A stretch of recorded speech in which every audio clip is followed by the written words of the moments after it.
আমি জানি না আর কিভাবে চাইলে তোমায় পেতাম। আমি তো আমার সাধ্য মতো তোমাকে চাইলাম, খোদার কাছে চাইলাম তোমায় মোনাজাতে দু হাত তুলে। তোমারও চাওয়া উচিত ছিল, কিভাবে পাবো তোমায় তুমি আমায় না চাইলে। আমার চাওয়াটা বেশি কিছু ছিল না, আমার চাওয়াটা ছিল খুবই সামান্য।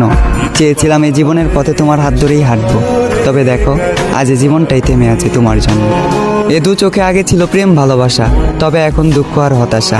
আমার পুরো পৃথিবী উল্টে গিয়েছিল যখন এ দু চোখ তোমার পাশে অন্য কাউকে দেখেছিল। তুমি কথা দিয়ে কথা রাখলে না, ছেড়ে যাবে না বলেও তুমি আমার হয়ে থাকলে না। আমিও কথা দিয়ে কথা রাখিনি, তোমাকে ছাড়া বাঁচবো না বলেছিলাম, তবে আজও আমি মরিনি। বাঁচা মরা রবের হাতে, তাই হয়তো না চাইতেও এখনো বেঁচে আছি এই পৃথিবীতে। এত কিছুর পরেও যে রব আমায় বাঁচিয়ে রাখলো, শুধুমাত্র তিনিই জানেন আমি কিভাবে বেঁচে আছি।